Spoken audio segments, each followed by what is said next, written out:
Hello everyone, welcome back to my YouTube channel, My Classroom with Prema Ma'am। बच्चों, आज हम इस video में क्लास 7 NCERT CBSE सिलेबस का चैप्टर हीट पढ़ने वाले हैं। Okay, so stay tune.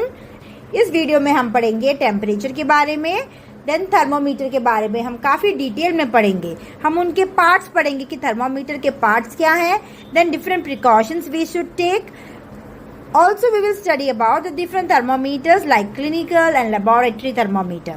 So, before I start this video, आप सभी बच्चों से रिक्वेस्ट है to please like this video, share it with your friends and family members, and don't forget to subscribe my YouTube channel, My Classroom with Prema Ma'am. So now, without wasting any more time, get ready with your paper and pen, and let's start. तो सबसे पहले बच्चों हम पढ़ेंगे temperature होता क्या है। Okay, सो अभी हमें पता है कोई चीज़ हॉट है जैसे कि क्या हो सकती है, गरम फ्राइंग पैन जिसमें मामा चपाती बना रही है, तो क्या है वो हॉट है। सो कुछ चीज़ें कोल्ड होती है, जैसे for example ice cream. Okay, fruit juice fridge में रखा है तो फ्रूट जूस ठंडा रहेगा। ओके, तो कुछ चीज़ें गर्म है और कुछ चीज़ें ठंडी। तो अभी इससे हमें समझ में आया कि कुछ चीज़ें तो गर्म है, कुछ चीज़ें ठंडी है, लेकिन कोई चीज़ें कितनी गर्म है और कोई चीज़ कितनी ठंडी है, इसको हम बोलेंगे temperature. So temperature is a reliable measure of the hotness of an object. Okay, कोई चीज़ का हॉटनेस कितना है, कितना गर्म है, क्या टेम्परेचर है उसका, वो हम पता करते हैं टेम्परेचर से। लेकिन ये टेम्परेचर हम पता किससे करेंगे, ये तो हम पता चलेगा कि हाँ इसका टेम्परेचर क्या है, लेकिन टेम्परेचर पता किससे करेंगे, तो वो डिवाइस है हमारा none other than thermometer. Okay students, तो thermometer is a device which will tell us the temperature of an object और द बॉडी। ओके, सो सबसे पहला हम पढ़ेंगे जो कि यूजुअली हॉस्पिटल्स में यूज होता है, and this is the clinical thermometer. As you can see in this picture, क्या दिख रहा है आपको, एक लॉन्ग सा ट्यूब दिख रहा है।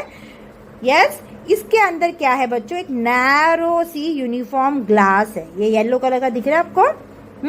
तो ये क्या है, एक नैरो है, पतली सी है, नैरो है और एक जैसी यूनिफॉर्म है glass tube. Okay, so this is the stem. इस पार्ट को हम क्या बोलेंगे, स्टेम बोल देंगे, STEM, स्टेम। ठीक है, नेक्स्ट हम देखेंगे बल्ब के बारे में। बल्ब क्या है, ये आगे का जो पोर्शन है इसको हमने बल्ब बोल दिया, पीछे वाले पोर्शन को, लॉन्ग ट्यूब को बोल दिया स्टेम। ठीक है, तो एक बल्ब हो गया और एक स्टेम हो गई। अभी इसके अंदर क्या है, ये जो बल्ब है ना बच्चों, इसके अंदर हमारा मर्क्यूरी है। ओके, क्या है, मर्क्यूरी है। और ये जो स्टेम है, ये जो लंबी सी स्टेम है, उसमें अगर हम देखेंगे तो क्या है, शाइनी थ्रेड ऑफ मर्क्यूरी हमें दिखाई देगा। क्यों, क्योंकि इसके अंदर क्या हमने बोला, एक नैरो यूनिफॉर्म ग्लास है इसके अंदर। ओके, जिसके अंदर क्या होता है, मर्क्यूरी राइज होता है, बढ़ता है। वो हम पढ़ेंगे कि वो क्यों बढ़ता है। ओके, उसके अलावा हमें एक पार्ट और पढ़ना है इसका, वो है किंक। ओके, किंक क्या है, ऐसे थोड़ा सा ऊपर नीचे है यहाँ से, ठीक है, इधर से, तो उसको हम बोलते हैं किंक। और ये हेल्प करता है कि मर्क्यूरी वापस बल्ब में जल्दी से ना घुसे। ओके, हम टेम्परेचर पढ़ सके, उसके बाद ये मर्क्यूरी नीचे जाए। अगर हम ये किंक नहीं रखेंगे तो क्या होगा, जैसे ही ये मर्क्यूरी राइज हो रहा है थर्मोमीटर में, हम टेम्परेचर पढ़ेंगे उससे पहले ही ये फॉल हो जाएगा। तो ये तुरंत फॉल ना हो, उसके लिए क्या बनाया है थर्मोमीटर के अंदर, ऐसा एक किंक बनाया है, जिसकी वजह से मर्क्यूरी तुरंत नीचे वापस बल्ब में नहीं आएगा। ठीक है, तो प्रिवेंट करता है इमीडिएट फॉल ऑफ मर्क्यूरी को। और ये जो थर्मोमीटर है बच्चों, ये दोनों में रीडिंग्स बताता है। अगर आपको दिख रहा है यहाँ पे, तो डिग्री सेल्सियस भी लिखा है, डिग्री सी लिखा है, वो है हमारा डिग्री सेल्सियस। और नीचे आपको दिख रहा होगा degree F, degree Fahrenheit. Okay, Fahrenheit भी एक स्केल है टेम्परेचर नापने का। तो इसमें अगर हम डिग्री सेल्सियस की बात करेंगे तो डिग्री सेल्सियस में 35 से लेकर 42 डिग्री सेल्सियस हमें एक क्लिनिकल थर्मोमीटर दिखाता है, 35 डिग्री से 42 डिग्री सेल्सियस। और हम फ़ारेनहाइट की बात करेंगे तो फ़ारेनहाइट में अगर आपको दिख रहा है यहाँ पे 94 से 108 डिग्री फ़ारेनहाइट तक हमें क्लिनिकल थर्मोमीटर में देखने को मिलता है। ओके, तो इसमें होता क्या है बच्चों, फंक्शन कैसे करता है ये, हमने क्या किया है, इसको बॉडी में रखा, कहाँ पे रखते हैं हम लोग, अंडर आर्म्स रख सकते हैं ना, या तो माउथ के नीचे, टंग के नीचे, माउथ के अंदर, तो ये जगह पे हम रख सकते हैं थर्मामीटर को। तो इसमें क्या होता है बच्चों, इसके अंदर मर्क्यूरी होता है, हमने पढ़ा ना बल्ब में क्या है, मर्क्यूरी है। तो मर्क्यूरी जैसे ही टेम्परेचर अगर इंक्रीज करेंगे तो क्या होता है, मर्क्यूरी मूव होने लगता है ना। अगर बुखार रहेगा तो मतलब बॉडी का टेम्परेचर क्या है, बढ़ गया है, तो कितना बढ़ गया है उसके हिसाब से क्या होता है, ये मर्क्यूरी ऊपर ऊपर ये जो पतली सी स्टेम है उसमें चढ़ने लगता है। ये स्टेम के अंदर मैंने बताया ना क्या है, एक यूनिफॉर्म ग्लास ट्यूब है ये वाला, ठीक है। तो इसमें क्या होता है, मर्क्यूरी धीरे धीरे बढ़ने लगता है, और जहाँ पे आके वो स्टॉप हो जाता है उतना टेम्परेचर को हम बोलते हैं इतना टेम्परेचर है, ठीक है। उस रीडिंग को हम पढ़ लेते हैं। तो इस तरीके से थर्मामीटर वर्क करता है। लेकिन हमें एक डाउट है, एक क्वेश्चन हमारे माइंड में आएगा कि why we are using mercury in the bulb. Okay, so let's talk about why mercury is used in thermometer. तो सबसे पहला बच्चों, mercury is a very good conductor of heat. मतलब क्या हुआ, कंडक्टर मतलब क्या होता है कि उसमें हीट पास होती है। तो जैसे ही बॉडी में हम टच करवाते हैं उसको, तो क्या होता है, वो गर्म होने लग जाता है। ओके, क्योंकि वो गुड कंडक्टर ऑफ हीट है, वो हीट को पास करता है, और धीरे धीरे क्या होता है, उसकी वजह से मर्क्यूरी ऊपर राइज करने लगता है। ओके, और वो स्टेम में जो पतली सी थ्रेड है उसके अंदर वो राइज होता हुआ दिखता है, क्योंकि मर्क्यूरी क्या है, एक गुड कंडक्टर ऑफ हीट है। तो जैसे ही वो हीट अप होता है वो एक्सपैंड होने लगता है। ओके, सेकेंड और क्या रीजन है बच्चों, क्योंकि मर्क्यूरी क्या है, ट्रांसपेरेंट है। ओके, तो हमें इजीली उसकी जो मूवमेंट है क्लियरली दिखाई देती है इस पतली सी कैपिलरी ट्यूब में। ओके, तो मर्क्यूरी कैसा है, ट्रांसपेरेंट है, उसकी वजह से क्या होता है, द मर्क्यूरी का movement can be seen inside the capillary tube. और क्या इंपॉर्टेंट पॉइंट हम पढ़ सकते हैं, ऐसे तो बहुत सारे पॉइंट है बच्चों, मैंने कुछ इंपॉर्टेंट पॉइंट लिस्ट डाउन किया है। सो पॉइंट 3 क्या होगा हमारा, कि मर्क्यूरी यूनिफॉर्मली एक्सपैंड होता है। यूनिफॉर्मली मतलब बच्चों, अब जब ये हीट अप होएगा तो ये ऐसा नहीं बढ़ेगा, ठीक है। तो कैसे बढ़ेगा, ये बराबर इक्वल ऐसे से बढ़ेगा यूनिफॉर्मली। ओके, तो ये कैसे बढ़ता है, यूनिफॉर्मली ये राइज होता है। एंटायर टेम्परेचर चेंज, जब टेम्परेचर चेंज होता है तो ये यूनिफॉर्मली एक्सपैंड होता है, जिसकी वजह से एक्यूरेट हमें रीडिंग दिखती है। ओके, ऐसे टेढ़ा नहीं होता है, ऐसा नहीं होता है, कैसा होता है, सीधा यूनिफॉर्मली बढ़ता है, ठीक है। Then one more important point we can say that mercury has a higher conductivity, और वो फटक से एक्सपैंड होने लगता है। तो जैसे ही टेम्परेचर उसको इंक्रीज मिल देगा वो फटक से एक्सपैंड हो जाएगा। मतलब एक्सपैंड हो रहा है मतलब वो राइज हो जाएगा ना स्टेम में, तो वो बहुत क्विकली एक्सपैंड हो जाता है। इसके लिए ये सब कुछ रीजंस है जिसकी वजह से हम मर्क्यूरी को थर्मोमीटर में यूज करते हैं। See students, there are other reasons also, but I have listed main 4 reasons. ये आपकी क्लास के हिसाब से आपके लिए इंपॉर्टेंट है कि मर्क्यूरी थर्मोमीटर में क्यों यूज होता है। सबसे पहला हमने बोला वो गुड कंडक्टर है, इसलिए उसमें हीट पास हो जाती है। सेकेंड, वो मर्क्यूरी ट्रांसपेरेंट है, जिसकी वजह से हमें वो क्लियरली दिखता है। थर्ड, वो एक्सपैंड होता है यूनिफॉर्मली। एंड फोर्थ, वो क्विकली एक्सपैंड होता है क्योंकि उसकी हायर कंडक्टिविटी है। तो ये कुछ रीजंस है कि हम मर्क्यूरी को ही यूज करते हैं क्लिनिकल थर्मोमीटर्स में। ओके, अभी जब बच्चों हम टेम्परेचर नाप रहे हैं, जब सिस्टर नाप रही है हॉस्पिटल्स में, नर्सेस नाप रही हैं, या फिर घर पे कोई हम आपस में अपने फैमिली मेम्बर्स का टेम्परेचर मेजर करते हैं, तो हमें कुछ प्रिकॉशंस ध्यान में रखने हैं, ठीक है। तो सबसे पहला प्रिकॉशन है कि हमें अपने हाथ धोने हैं before measuring temperature and even after measuring temperature. So wash your hands before and after using thermometer. Secondly, we have to sterilize the thermometer. Okay, अभी कैसे करेंगे इसको, हम क्लीन करेंगे। हम एक कॉटन का स्वैब लेके इसको अच्छे से यूज करने से पहले, ध्यान से सुनना है, यूज करने से पहले हमें इसे from the bulb to the stem clean करना है with a cotton swab. Okay, और यूज करने के बाद हमें इसे स्टेम से लेकर बल्ब तक क्लीन करना है। मतलब स्टेम से स्टार्ट करना है और बल्ब तक क्लीन करना है यूज करने के बाद, जबकि यूज करने से पहले बल्ब से स्टार्ट करना है और स्टेम की तरफ को क्लीन करना है। क्या रीजन है बच्चों, क्योंकि यूज करने से पहले हमारा थर्मोमीटर क्लीन था, तो हमने बल्ब को और अच्छे से क्लीन करके पीछे स्टेम की तरफ क्लीन किया। लेकिन आफ्टर यूजिंग इट, किसी पेशेंट पे यूज़ करने के बाद हमारा क्या हो गया, ये ज़्यादा गंदा हो गया क्योंकि इस एरिया को हम बॉडी से टच करवाते हैं। तो इसलिए हम क्या कर रहे हैं, after using thermometer we are cleaning the thermometer from the stem towards the bulb. Okay, जिससे क्या होता है, क्लीन हो जाता है हमारा थर्मोमीटर अच्छे से। ओके, कभी भी क्लीनिंग करते वक्त हमें ध्यान रखना है फ्रॉम क्लीन टू अनक्लीन जाने का है। ठीक है, तो अभी यूज़ करने से पहले ये पार्ट क्लीन था और ये अनक्लीन, क्योंकि यहाँ पे हाथ टच होता है हमारा। तो यूज़ करने से पहले हमने क्लीन से अनक्लीन में गए, लेकिन यूज़ करने के बाद क्या हो गया, यूज़ करने के बाद ये ज़्यादा गंदा हो गया और कंपैरेटिवली स्टेम से। तो यूज़ करने के बाद हमने क्लीन किया from the stem towards the bulb. Okay, so this is the way how you are going to clean the thermometer or sterilize the thermometer. Third point, you should ensure a clean and dry area. अगर आप under arm रख रहे हैं patient का, तो patient का area कैसा होना चाहिए, क्लीन और ड्राई होना चाहिए। Third, you have to position the thermometer correctly. अभी हम माउथ में टंग के नीचे रख सकते हैं, तो उसको होल्ड करने बोलना है, लिप्स से, दांतों से दबाने का नहीं है। ओके, देन अदर प्लेस जैसे कि एक्जिला, अंडर आर्म्स में रख रहे हैं तो हमें उसको अच्छे से होल्ड करके रखना है, नहीं तो वो गिर सकता है। उसको हवा में नहीं होना चाहिए, थर्मोमीटर का जो बल्ब है वो बॉडी में टच होना चाहिए। Few other points that you should keep in mind while using a thermometer are, you have to wait for the required time. Okay, मतलब अगर आप एक्जिला में रख रहे हैं, मतलब अंडर आर्म्स रख रहे हैं, तो आपको 3 मिनट्स तक वेट करना है। माउथ में रख रहे हैं बिलो दी टंग, तो आपको 2 मिनट्स के लिए वेट करना है। तो वैसे ही अलग अलग एरिया का अलग रिक्वायर्ड टाइम है, तो you have to wait for that time. Then we have to read the thermometer the eye level. Okay, जैसे आपको दिख रहा है यहाँ पे, हमें अपने आंखों के एकदम पैरेलल में उसको रखना है थर्मोमीटर को।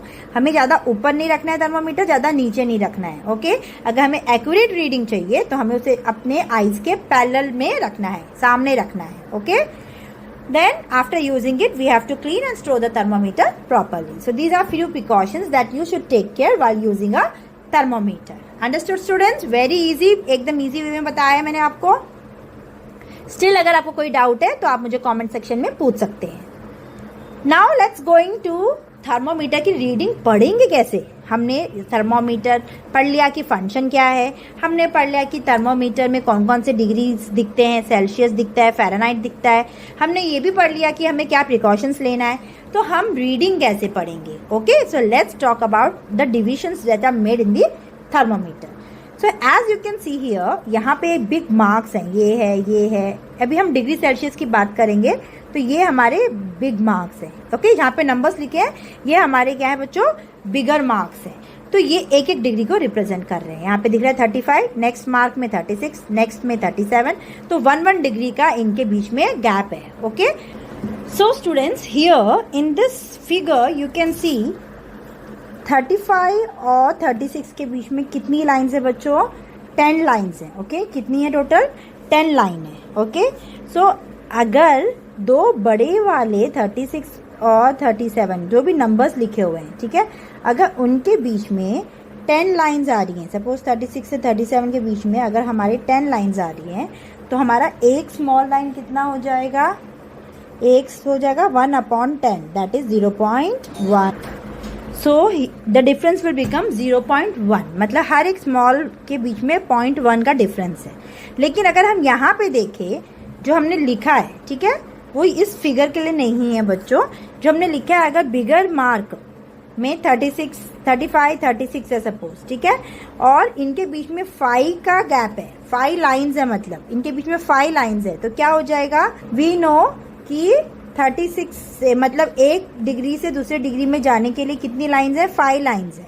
ओके, तो हमें क्या करना है, 1 को डिवाइड करना है 5 से, तो हमारा आंसर आ रहा है कितना, 0.2 डिग्री सेल्सियस। मतलब 35 से 1, 2, 3, 4 एंड 5th नंबर पे अगर 36 आ रहा है, तो हमारा ये जो स्मॉलर डिवीजन है वो हो जाएगा 1/5, क्योंकि इनके बीच में कितने लाइन्स हैं, 5 लाइन्स हैं, तो एक कितना हो जाएगा 1/5, दैट इज 0.2।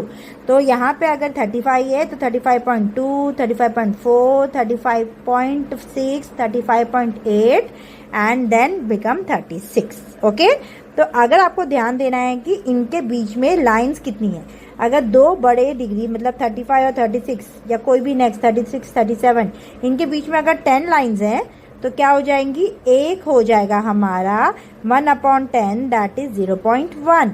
ओके, लेकिन अगर इन दोनों के बीच में 37, 38 के बीच में सिर्फ 5 लाइंस हैं तो हमारा एक हो जाएगा 1/5 दैट इज 0.2। तो एक स्मॉलर डिवीजन कितना हो जाएगा, 0.2। तो हमें क्या देखना है कि इनके बीच में दो जो बिगर डिग्रीज हैं उनके बीच में हमारी स्मॉल डिविजन्स में कितनी लाइंस है, that we will divide by the number of lines. So we will get कि एक लाइन हमारा कितना डिग्री डिनोट कर रही है। ओके, तो इस तरीके से हम रीडिंग कर सकते हैं कि हमारा मर्क्यूरी किधर आके स्टॉप हुआ है। ओके, तो थर्मोमीटर में मर्क्यूरी है वो किधर आके स्टॉप हुआ है, तो वहाँ पे हम जाके डिग्री सेल्सियस या डिग्री फ़ारेनहाइट में देख सकते हैं। अगर हम नॉर्मल बॉडी टेम्परेचर की बात करें तो इट इज़ 37 डिग्री सेल्सियस, और अगर इसी को टेम्परेचर को हम फ़ारेनहाइट में बात करें तो it is 98.6 degree Fahrenheit. I repeat, the normal body temperature of a human body is 37 degree Celsius. अगर हम फ़ारेनहाइट स्केल की बात करेंगे तो it is 98.6 degree Fahrenheit. Okay, is it clear? And ऐसा नहीं है कि हर वक्त 37 डिग्री ही आएगा, ठीक है, कभी कभी एवरेज में हम इसे काउंट करते हैं, दैट इज़ 35 से 42 के बीच में हमारा बॉडी टेम्परेचर रहता है। So it is an average body temperature. तो हम बोल सकते हैं 35 से 42 के बीच में रहेगा तो इट इज़ नॉर्मल, लेकिन 35 से बिलो है या 42 से अबव है तो हम बोलेंगे it is abnormal. Okay, so this is the average body temperature 35 to 42 degree Celsius. Students, Celsius को फ़ारेनहाइट में कन्वर्ट कर सकते हैं एंड फ़ारेनहाइट को सेल्सियस स्केल में भी कन्वर्ट करते हैं। जैसे कि हम मीटर्स को किलोमीटर्स में कन्वर्ट करते हैं, किलोमीटर्स को सेंटीमीटर में कन्वर्ट कर सकते हैं, वैसे ही हम इनको आपस में भी कन्वर्ट कर सकते हैं। अगर आप लोगों को इसका फॉर्मूला पढ़ना है तो मुझे कमेंट सेक्शन में ज़रूर मैसेज करें, मैं ज़रूर एक वीडियो इसके कन्वर्शन से रिलेटेड ज़रूर बनाऊँगी। अभी इस वीडियो में हम आगे चलते हैं लेबोरेटरी थर्मोमीटर को पढ़ने की। तो लेबोरेटरी थर्मोमीटर क्या है बच्चों? लैब में अगर ये यूज़ हो रहा है तो हम क्या क्लिनिकल थर्मोमीटर नहीं यूज़ करते हैं। ये थर्मोमीटर हम लिक्विड में डाल सकते हैं, लेकिन हम क्लिनिकल थर्मोमीटर को लिक्विड में नहीं यूज़ कर सकते। तो इसके लिए लेबोरेटरी में यूज़ करने के लिए हम लेबोरेटरी थर्मोमीटर यूज़ करते हैं जो कि एक वाइड रेंज ऑफ टेम्परेचर को पढ़ सकता है। You can see here, so the laboratory thermometer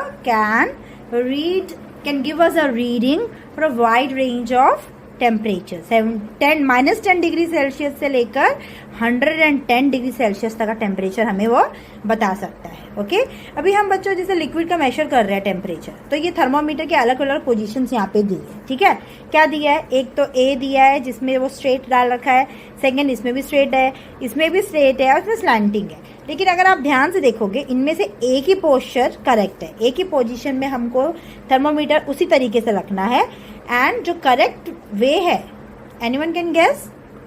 I will tell you the correct way to put the thermometer in liquid is the beaker number 1. Okay, it is the correct way. क्यों है बच्चों ये correct? क्योंकि पहली बात तो thermometer का जो ये बल्ब है ना, ये जो बल्ब है वो कहाँ होना चाहिए? पानी में, जिसका हम मेजर कर रहे हैं लिक्विड में टेम्परेचर जिसका मेजर हमें करना है उसमें अच्छे से डिप होना चाहिए।